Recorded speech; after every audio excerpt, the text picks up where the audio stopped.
Hey, how you doing? This is John, and welcome to John's Long Box. Today we're going to look at Marvel Team Up. This is issue number 20, 20 cents. Marvel Comics, Spider-Man and the Black Panther. For those of you who do not know, the Marvel Team Up was a Marvel series that featured Spider-Man and somebody else. So I think, yes, it was the second of the Spider-Man titles. The first being Amazing Spider-Man. Then there was Marvel Tales, which was reprinting the early Spider-Man. So I guess this is the third, but it was the second of new material.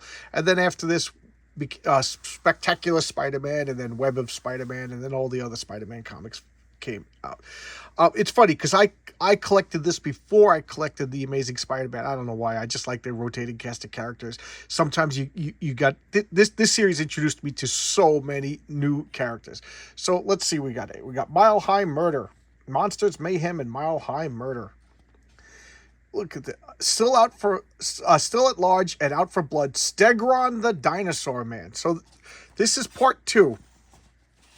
This is part two to the last issue was issue 19, obviously, but it was Spider-Man and Kazar, and Spider-Man followed the Dr. Stegron. That was, believe it or not, that's his real name, Dr. Stegron, into the Savage Land, because he was the assistant to Kurt Connors, and he perfected the lizard formula and used it to like rewrite his DNA to become an actual dinosaur. So how's that? How's that for craziness?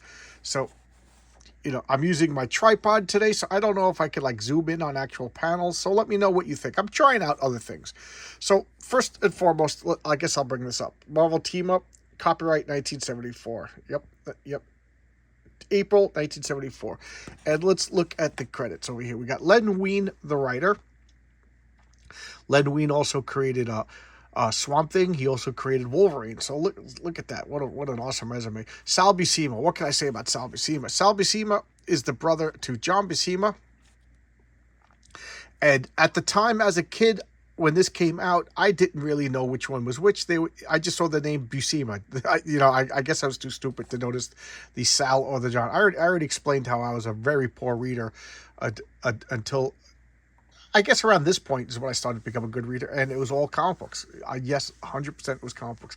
So Frank Giacoca and Mike Esposito are the inkers. I don't know why they have two inkers. That is kind of odd. Glennis Wynn, yes, that's Len Wyn's wife. She's the colorist. Artie Simek is the letterer, and Roy Thomas is the editor. So if I remember correctly, if this is the truth, Roy Thomas is the editor-in-chief of Marvel at this time. And Marvel at this point was kind of like, pockets of greatness, pockets of weirdness. It was just all over the place. There were a bunch of pot-smoking hippies that were running Marvel. To me, that's why I think they resented Jim Shooter so much. He came in and put the clamp down. So here we got Stegron went to the Savage Land, and he was gonna use the dinosaurs to create like an army and everything like that. And Stegron and Kazar and Spider-Man chased him off, and he thought that he had killed Spider-Man. No such luck there, Stegron. You didn't kill Spider-Man that easy. Spider-Man stuck to the bottom of this flying contraption, and he's going back to Manhattan. Why not? Because the only two places in Marvel Comics are Manhattan and the Savage Land, right? Right? That seems fair. Look at it. You can see my soda in the camera. I don't know what's better. Do you see the soda, or do you see? Do you like this aspect better? Do you should I hold it with my hand? I don't know. You guys tell me. I'm trying other things. So this page is catching us up to speed. We got Kazar over here. He was just murdering people, because he was just murdering dinosaurs, rather. Stegron was controlling dinosaurs. Spider-Man was beating him up. Kazar was stabbing him down. And here we got Stegron over here. He's scheming and plotting like he does. But what did he do? He brought back dinosaurs with him. So this is like a flying ark. And, this dinosaur senses Spider-Man, who alerts Stegron. Stegron swipes him with his tail. Look at that. Okay, we got Bicycle Moto X. I always love this. This is just like what is that? A giant life-like karate practice dummy. I bet you, I never got it. I bet you it was cardboard. There must be a better way to earn a living. because that's a good way to target married people just sitting around reading comic books looking for new work. I don't know. I guess now the average comic fan is old enough for that, Ed. So Spider-Man's too agile for this. He got hit by that tail in the last issue and it knocked him unconscious. So Spider-Man, fool me once, shame on you. He's prepared for it. He jumps out of the way and he webs up the tail, and Stegron is temporarily disposed, but his tail is too strong and it rips out and smashes Spider-Man. Again, knocks him out, flat out. I guess that's Stegron's main punch. And what does he do? He throws him off of this flying arc. Here we got the Black Panther, for no reason whatsoever, left Wakanda to come to Avengers Mansion to deliver some information that was never really fully explained. It was just plot, I got to get out of Wakanda, so I'm going to go to the Avengers Mansion. That's Jarvis. Remember, in the comic books, excuse me, I'm going to cough. Remember, in the comic books, Jarvis was a real person. He wasn't just a computer program. I think in the movies he was a person at one point, but whatever. And they look out the window and they see 8-track tapes. Wow, can you imagine looking out the window and seeing the 8-track tapes in this day and age? They see a scam is what they see. So, a page got skipped, right? Did the page get skipped? No, it didn't. So, he's looking out the window. Yeah. I was going to make a joke. Oh, okay, there it is. So, Black Panther's looking out the window, and he sees Spider-Man falling, okay? Could you see that? That's one of the limitations of having this tripod and everything. Tripod is, so here, I'll bring it up close. So there you go. There's Spider-Man falling out of the ship. Black Panther's like, whoa, Nelly. So he flies after it. And he's doing the trapeze and he's catching Spider-Man. So look at all of this action that's happened as Spider-Man's falling. Spider-Man. Spider-Man recovers. And what do? They immediately go to Curt Connors. Never mind the flying arc that's just hovering over Manhattan. Go to Curt Connors and they have a powwow, a conflab, and they discuss what's going on. That we're going to find Stegron. I don't think it would be too difficult considering he's hovering over Manhattan in an arc. It's funny because even as a kid, I knew that a lot of these stories in Marvel Team Up were just like very convoluted, because they just had to get a way to get two people who don't normally team up, two heroes that aren't necessarily in Manhattan to team up together. So now that's not Aunt May and what's Mary Jane's aunt, but it might as well be them. It should have been them just for the sake of comic book comp. But this is Central Park. This guy jumps out of Central Park and he's going to mug the old ladies when he gets taken out by a dinosaur. Even Stegron doesn't like it when young punks threaten the old ladies. Look at these horrible-looking dinosaurs.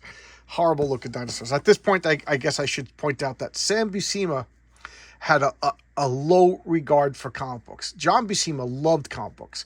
John Buscema didn't particularly like superheroes, but he loved comic books, and he had a high regard for them. But he poured it. Sal Buscema was a little bit more mercenary. He was just like, okay, they're a paycheck. And as far as I know, Sal Buscema was the first mainstream comic book guy, probably to besides Stan Lee, maybe, I don't know, to make $100,000 in 1 year just from art. He was the first comic book artist to make $100,000, geez, in 1 year just doing comic books, because he didn't particularly care. He took whatever title he wanted, and he was notoriously fast. So, what are they doing now? Stegron kept ripping apart Spider-Man's webbing. So all three, we got Curt Connors, we got Spider-Man, we got T'Challa. Three brilliant scientists. They're working on improving the web formula. So it'll be powerful. Now look at these horrible dinosaurs. I need to point out this. Does any dinosaur look like that? I mean, I know it's supposed to be Triceratops, but that, did Stegron mutate all the dinosaurs? Or did Sal Buscema just draw it fast, glance at reference, and collect a paycheck? I don't know. You be the judge of that. So here's the dinosaurs down. Look at this dinosaur. What dinosaur is that? Which dinosaur is that? They don't look remotely. This is just terrible. This is just a terrible page. Everything about this page is terrible. Sorry, Sal. And here we got Stegron just, King of the Beast, with Black Panther just knock some sense into him. Look at Spider-Man's webbing up his mouth. I love that. I mean, I do have fondness for Sal Buscema's art. Don't get me wrong. I'm knocking it because why not? And what's he do? Black Panther's just beating the crap out of Stegron, which I love because Black Panther, he's strong, but Spider-Man can lift a car. I don't think Black Panther, according to the Marvel Universe, could lift 800 pounds, which is pretty tough. Don't get me wrong, but he's like peak human. Whereas Spider-Man I think Spider-Man, what he could lift, 5,000 pounds or so? I don't know. And let's look at the names in the credits. Nobody I recognize. This is 3 issues ago when this. Remember, they write the letters, and then they get mailed to the comic book company, and then the comic company publishes the comic. So this is talking about 3 months ago when it was the Basilisk and Captain Marvel. And oh my God, does anybody remember this? When Dr. Octopus tried to marry Aunt May? Oh my God, that was awful. I think it's just one of those things that got memory hold. And here we have the Stan Lee soapbox. Yeah, this is Stan Lee writing directly to the viewers, to the readers. And believe me, these were the kind of things I did not read as a child, but now I like to read them. And these are items. So this is in-house Marvel news, and this is the Mighty Marvel checklist. This is all the stuff that's coming out. And this is, I'm sick and tired of my job. Get some employment advice from the people over here at Marvel Comics. Why not? Who else are you going to listen to? Phil? Phil's always steering you down the wrong way, right? We all know. No, we don't listen to Phil. All right, so here we got Mary Jane. She's looking for Peter Parker, and, why not go to the Daily Bugle? That's Robbie Robertson. He's like the good guy, second in charge. There's J. Jonah Jameson. Everybody knows him, the jerk who's fully in charge. And what are they doing? They're just like, we haven't seen Parker in days. Because remember, he went down to the Savage Land. And she's like, well, I ought to, get a load of him. And it's just an excuse to really just fill a page. All I could think of is there must have been a page short in the script because that page offers nothing. And now we got the police rounding up civilians as Spider-Man is rounding up the dinosaurs while Black Panther is battling Stegron. Yeah, I like that. I like that they show the superheroes actually doing some crowd control and helping the victims of this. People just going to work and walking down the street and all of a sudden dinosaurs. As cool as that is. So why is Mary Jane in Manhattan? Because it's got to be, hey, look at what's going on. She's saying to herself, if Spider-Man is there, Peter Parker's got to be around here taking pictures. So I'll go closer to Spider-Man, and therefore I could see Peter Parker. Remember, she doesn't know Spider-Man is Peter Parker at this point. So that's what she's doing. She's putting herself near Spider-Man. We all could predict what's happening. Look at this horribly drawn dinosaur. And of course, Mary Jane is now in danger because Spider-Man is flipping the dinosaur over right onto Mary Jane. Wow, who would have thought that?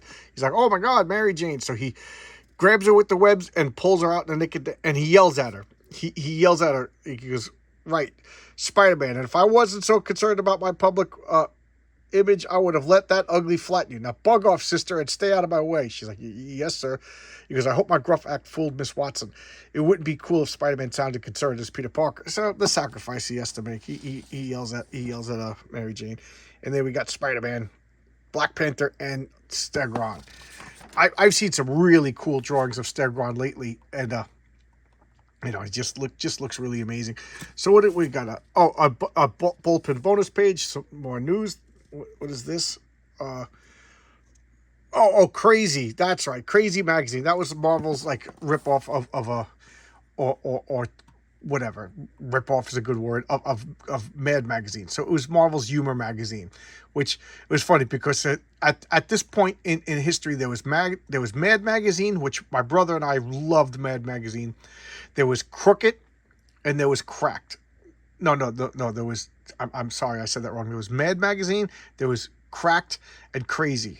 And I didn't know at the time that Crazy was was Marvel. Otherwise, I probably would have liked it. But I was firmly in Mad Magazine camp, and there was three kids. We got subscriptions, I didn't get a subscription to Mad. My brothers just always picked it up, so I might as well add a subscription. One of my friends got a subscription to Crazy, another friend got a subscription to Cracked, and it was like every month it was like we would bust on each other, which one was funnier, which one was better. Only jerks read it, but we ended up swapping the comics and reading them anyway. So there you go. some fun stuff. So the crowd's getting concerned. We got a. Kurt Connors shows up. He's yelling, come on, you're a brilliant scientist. And they just stand there as he hits him with the tail. That's enough to kill a person, because remember, it knocks Spider-Man out. And he does his dinosaur shout, and a horribly drawn pterodactyl comes down and knocks into both Spider-Man and Black Panther. It's a good thing that the spider sense is conveniently forgotten about. So he flies away, and he jumps up on him, and now Spider-Man, epic battle. He's on the back of a pterodactyl fighting a dinosaur man. That's what comic books are all about. And what's he do? He knocks him into the water. Stegron is like, I can't swim, I'm too dense. So they don't even look for him. They just hang out on the pier, wait for him. I guess he drowned. Black Panther's like, I'm going to round up all the dinosaurs, we'll put him on the ark and send him back. He died. Kurt Connors like, you did all you could. He killed himself by drinking that formula that caused his doom. There's Kurt, But Spider-Man's a good guy. He feels bad because he is a hero and he wants to do the right thing. He wants to save the people in distress. But there you go. All right. So there you go. This was Marvel Team Up 20, Spider-Man and the Black Panther. This is hokey. I'm not going to pretend that this was great comic books or anything by any means of the word. This is hokey. This is goofy. This is hokey, and I loved it. I have a big fondness for the series. It gets better and better and better, and it like gets like to an apex around like issue 100. It really, really does get good. Chris Claremont and John Byrne and Terry Austin take over for a little while. It just gets phenomenal. So there you go. I'll see you guys tomorrow with another video. Tomorrow is Tuesday, so I'm gonna have a live chat.